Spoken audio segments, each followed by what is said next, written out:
ఓం సాయిరామ్. శ్రీ సచ్చిదానంద సమర్థ సద్గురు సాయినాథ్ మహారాజ్ కీ జై. షిరిడి చాలా పవిత్రమైన పుణ్యస్థలం. సాయిబాబా వారు భక్తులందరికీ కూడా పుట్టినిల్లు. ఒక్కసారి గమనించండి, మనం షిరిడి నుండి తిరిగి వస్తూ ఉంటే నిజంగా ఎంతో బాధ కలుగుతుంది కదా. కానీ బాబావారు చెప్పారు, నేను షిరిడీలోనే ఉన్నాను అని అనుకుంటే పొరపాటు అని. అది నిజమే. అలా అని సాయి భక్తులను రావక్కర్లేదు అని అనలేదు. సాయిని అంతటా చూడాలి అంటే షిరిడీకి మొదట మనం కుదిరినప్పుడల్లా వెళ్ళవలసిందే. మనం ఒక క్రమశిక్షణలో మనల్ని మనం మలుచుకోవడం వలన పుణ్యక్షేత్రాల దర్శనం చేసుకోవాలి. అక్కడ ఉన్న ప్రసిద్ధమైన స్థలాల గురించి తెలుసుకుంటే మనకు జ్ఞానం కలుగుతుంది. మరి అటువంటి స్థానం గల షిరిడీలో ముఖ్యమైన స్థలాలు వలన మనం తెలుసుకున్నవి ఏమిటో నేను కూడా మీకు పంచుకోవాలి అనుకుంటున్నానండి. చాలా అంటే చాలా టైమ్స్ నేను షిరిడీ వెళ్తూ బాబావారి సన్నిధిలో ఎక్కువ టైం గడిపిన సందర్భాలు చాలానే ఉన్నాయి. మీతో అవన్నీ పంచుకోవాలి అనిపించింది. మనకు షిరిడీలో ఎందుకు ఉండాలి అనిపిస్తుంది అంటే అక్కడ జగద్గురువు మరియు త్రిమూర్తి అవతారమైన మన సాయినాథుడు ఉన్న స్థలం అని అందరికీ తెలుసు. అంటే బాబావారు సృష్టి, స్థితి మరియు లయకారుడు అని. వారే ప్రపంచాన్ని అందు యావత్ జీవకోటిని సృష్టించింది అని కూడా మనకు తెలుసు కదా. వారే సృష్టించిన దానిని రక్షిస్తూ ఉన్నారని, అందుకు సాయినాథుడు ఉన్నప్పుడు ప్రకృతి వైపరీత్యాలను అదుపులో పెట్టారు.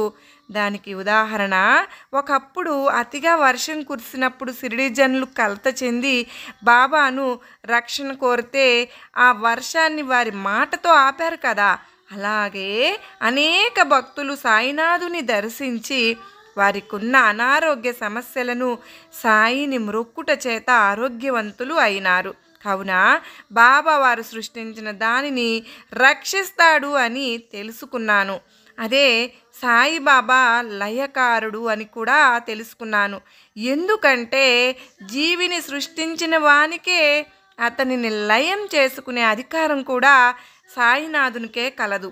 జీవి ఆయుష్ తీరగానే ఎంత భక్తుడైనా సరే చివరికి ఆ భక్తుడు షిరిడీలోనే ఉన్నాను, అతను మరణించక తప్పదు.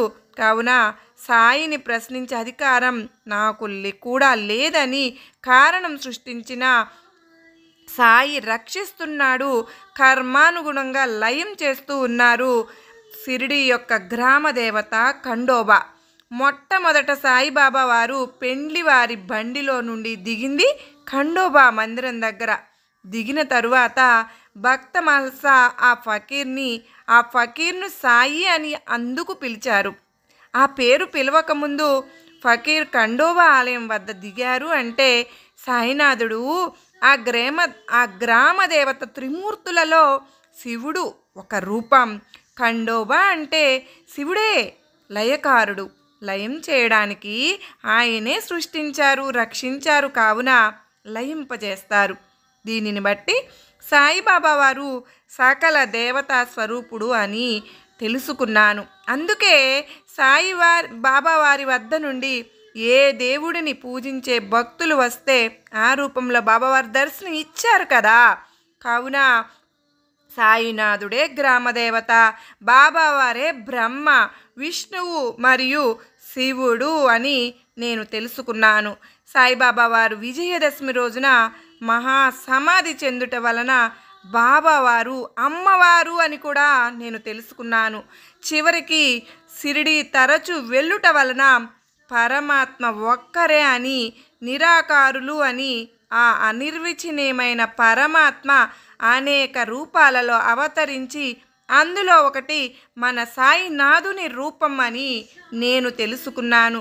షిరిడీలో గురుస్థానం వద్ద సాయినాథుడు ఒకసారి వారి భక్తులతో, ఇది నా గురుస్థానం, మా గురువుగారు ఉన్న స్థలము అని చెప్పారు కదా, అన్ని రూపాలు మన సాయినాథుడే అని పైన చూపినప్పుడు బాబావారి గురువు కూడా సాయిబాబాయే కదా. సాయినాథుడే రాముడు, దత్తుడు, గురువులు, శివుడు ఎంతోమందికి ఆ రూపాలలో దర్శనం కూడా ఇచ్చారు కదా. అటువంటప్పుడు సాయినాథునికి గురువు ఎక్కడున్నారు? అన్నీ బాబావారే అని తెలుసుకొని, సాయి ఇది మా గురువు గారి స్థానం అని అన్నప్పుడు అది సాయి మనకు చెప్పినట్లు, అంటే ఆ స్థానం మన గురువైన సాయినాథుని గారి ధ్యానం చేసిన స్థానం అని నేను తెలుసుకున్నాను. లెండిబాగ్లోని ప్రతి పువ్వు బాబావారి స్వహస్తాలతో నీళ్లు పోసి పెంచిన స్థలం కావున ఆ ప్రతి పువ్వు సాయి అని, సాయి అన్నిటిలోనూ చూడాలని నేను తెలుసుకున్నాను.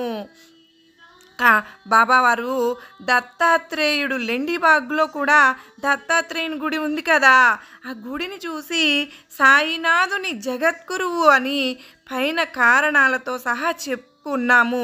కావున నా సాయినాథుడే దత్తుడను చెప్పుడికే అక్కడ ఉన్నారు. వారే సృష్టి, స్తుతి మరియు లయకారుడుకుడు అని నేను తెలుసుకున్నాను.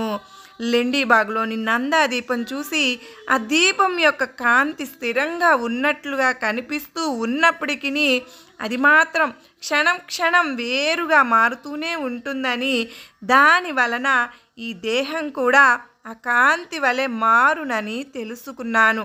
చావిడి ఇక్కడ సాయినాథుడు రాత్రిపూట నిద్రపోయేవారు. నిజానికి సాయినాథుడు పడుకునేవారు కాదు. వారు తమ 2 కనురెప్పలు సగం తెరచి సగం మూసుకుని ఉండేవారు. మరి వారు నిద్రిస్తారు అంటే ఎలా నమ్మేది? నేను నేర్చుకున్నది, చావిడిని చూశాక ఎవరైతే అజ్ఞానము అనే నిదురలో ఉండేవారు ఈ చావిడి నందు అడుగు పెట్టిన అజ్ఞానము అనే మెలకువతో బయటకు వెళుతారు. సిరిడి గ్రామమునకు ఒకవైపున రహత మరి ఒకవైపున నీమ్గాం గ్రామములు ఉండేవి. సాయినాథుడు వారి దేహంతో ఎప్పుడూ ఈ 2 గ్రామములు అవతల ప్రయాణం చేయలేదండి. అంటే ఈ 2 చోట్ల వెళ్ళేవారని అర్థం. సిరిడీకి చెరొక వైపున ఈ గ్రామములు ఉన్నాయి. అంటే సిరిడీలో అడుగడుగున సాయినాథుడు నడచిన స్థలం.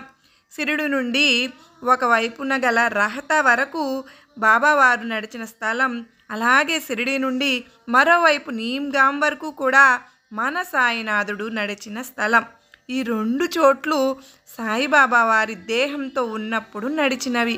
కావున నేను నేర్చుకున్నది సిరిడిలో దిగంగానే నేలకు భూమికి, అంటే భూమికి నమస్కరించవలెను అని. ఇంకా నేను నేర్చుకున్నది పై 2 చోట్లు మినహాయిస్తే నా సాయినాథుడు సూక్ష్మ శరీరంతో మిగతా అన్ని చోట్ల ఉన్నారు అని, ప్రపంచమే సాయి అని, అందులో ఉన్నవన్నీ సాయి నాథుడే అని మీకు కూడా నేను చెప్పాను కదండి.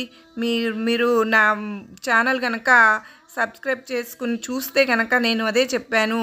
ప్రతి ఒక్క దానిలోనూ బాబావారు ఉన్నారు. ఆ సన్నిధిని మీకు తెలియచేయాలని నేను స్టార్టింగ్లోనే మీకు ఆ మెసేజ్ అంటూ నేను అదే పెట్టుకున్నాను కూడా. మీరు ఒకసారి చూడండి, వెళ్ళి దాంట్లోకి వెళ్ళి. ఇక మసీదు, దీనినే ద్వారకామాయి అని అంటారు. ఇదే మన పుట్టినిల్లు. ద్వారకామాయినే సాయిమాత అని కూడా అంటారు. ఎందుకంటే ఇక్కడ కాలు మోపిన వారు కష్టాలను తీర్చే ప్రేమగల దయగల తల్లి. ఎంతో పుణ్యం చేస్తే తప్ప, అలాగే సాయినాథునితో ఎన్నో జన్మలతో అనుబంధం ఉంటే తప్ప ఈ ద్వారకామాయిలో మనం అడుగు పెట్టలేమండి. ఈ ద్వారకామాయిలో కాలు పెట్టిన తరువాత నేను ఎంతో మారానని కూడా తెలుసుకున్నాను. కులం, మతం, భేదం ఈ ద్వారకామాయికి లేదని తెలుసుకున్నాను. ఈ మసీదులోని ధునిని చూసి ఏదో శాశ్వతం కాదని తెలుసుకుని మమకారం వలదని గ్రహిస్తూ ఉన్నాను. సాయిబాబా వారి సమాధి మందిరం. సాయినాథుడు మన మురళీధరుడని, కావుననే మురళీధరుడి కోసం కట్టిన ఆ మందిరంలోనే నా సాయినాథుడు తన దేహాన్ని మహాసమాధి చేశారు. నేను నేర్చుకున్నది పరమాత్మ ఒక్కడే, భేదం లేదని, కాని రూపాలు వేరు అని. అందుకే సాయినాథుని ఒకసారి వారి భక్తునికి భగవద్గీతలోని ఒక శ్లోకానికి ఎంతో అర్థాన్ని వివరించారు కదా. సాయినాథునికి మరణం లేదని నేను గ్రహించాను. ఎందుకంటే ఎంతోమంది భక్తులకు ఈ సమాధి మందిరం నుండే అనేక సమస్యలకు సమాధానం దొరుకుతుంది. ఇలా ఈ చెప్పుకుంటూ పోతే షిరిడీలో అణువణువునికి ఒక ప్రాధాన్యత ఉందండి. అందుకే మహాపుణ్యక్షేత్రమని చెప్పబడింది. జ్ఞానికి పవిత్ర నిలయం. ఎన్నో తెలుసుకొనవచ్చును షిరిడీని దర్శించుకుంటే. కావున షిరిడీకి వెళ్ళగా జ్ఞానం పెరిగి అప్పుడే సాయిని షిరిడీలోనే కాకుండా అంతటా చూడగలరు అన్న శక్తి మనకు వస్తుంది. కావున తరచూ షిరిడీకి వెళదాం, అణువణువున సాయిని చూద్దాం. సాయినాథుని అనుగ్రహంతో జ్ఞానం పొంది అంతటా మన సాయినాథుని దర్శించుకుందాం. కావున అద్భుతమైన స్థలాలతో నిండిన షిరిడీ పుణ్యక్షేత్రాన్ని వదిలి వస్తూ ఉంటే మన కండ్ల నుండి నీళ్లు రావడం సహజం. ఆ క్షేత్రం మన పుట్టినిల్లు. సాయిని అంతటా చూడాలంటే మొదట మనం షిరిడీకి కుదిరినప్పుడల్లా వెళ్ళవలసిందే. అప్పుడే ఆ జ్ఞానం కలుగుతుంది. ఇక అప్పుడు ఎక్కడ ఉన్న బాధ లేదు. కారణం ఆ వచ్చిన జ్ఞానంతో అన్ని చోట్ల మనం సాయినాథున్నే చూడవచ్చు. అందుకే ఫ్రెండ్స్, నేను ఎప్పుడూ కూడా సాయినాథుని కోసం పడి బాబావారి దగ్గరికి వెళుతూ ఉంటాను. మీరు కూడా కుదిరినప్పుడల్లా బాబావారి దగ్గరికి వెళ్ళడానికి ప్రయత్నం చేయండి. మరి అందుకే కదండి బాబావారు శరీరంతో ఉన్నప్పుడు ఆ జ్ఞానం ఉన్నందువల్లనే ఎంతోమంది సాయినాథునికి దగ్గరైన భక్తులలో బాబావారు ప్రేమను అందుకున్న సాయి భక్తుడు శ్రీ S.A. పాటంకర్ గారు గురించి తెలుసుకుందాం. కాయస్థ ప్రభు కులానికి చెందినవారు. ఇతను మహారాష్ట్రలోని ముంబైలోని దాదర్లో నివాసం ఉండేవారు. అతడు వెండి తెర కళాకారుడు. పాటంకర్ సాయిబాబా వారి గురించి మొదటిసారి తన స్నేహితుడైన శ్రీ సామంత్ ద్వారా విన్నారు. సాయిబాబా వారు యొక్క గొప్పతనము, సచ్చీలత గురించి తెలుసుకుని తన ఇంటి గోడకు సాయినాథుని ఫోటోను తగిలించి పూజించడం మొదలుపెట్టాడు. ఒకప్పుడు పాటంకర్ బిడ్డ జ్వరంతో చాలా రోజులు బాధపడింది. అప్పుడు ఒక రోజు రాత్రి 2 లేదా 3 గంటల సమయంలో ఒక ఫకీరు అనారోగ్యంతో ఉన్న తన బిడ్డ శరీరాన్ని నిమురుతూ ఉండటం అతను చూశాడు.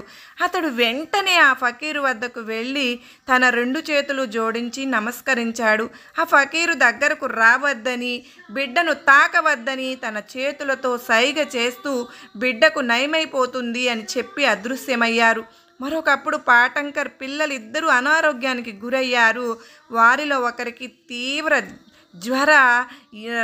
జ్వర తీవ్రత ఎక్కువగా రోజులు తరబడి కొనసాగుతూ ఉండడం వల్ల అది గమనించిన అతను సాయినాథుని ఫోటోను చూస్తూ బిడ్డను కాపాడమని ఆర్తిగా ప్రార్థించాడు.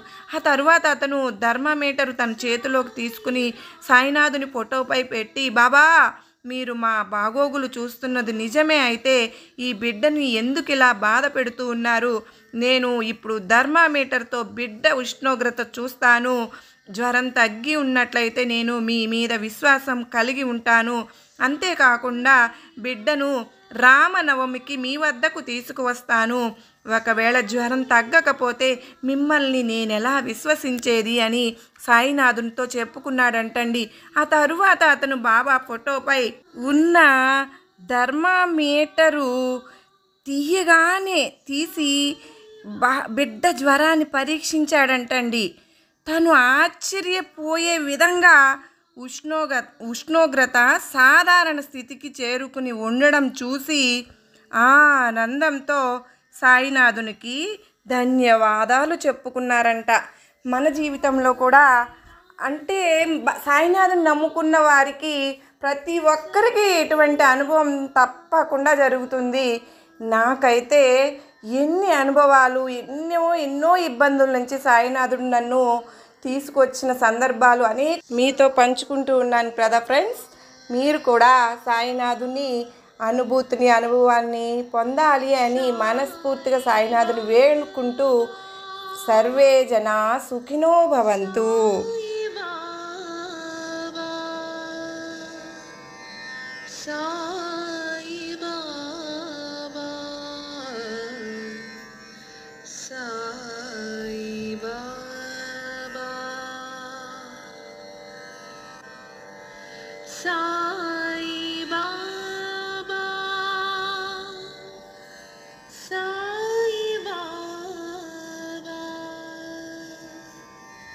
So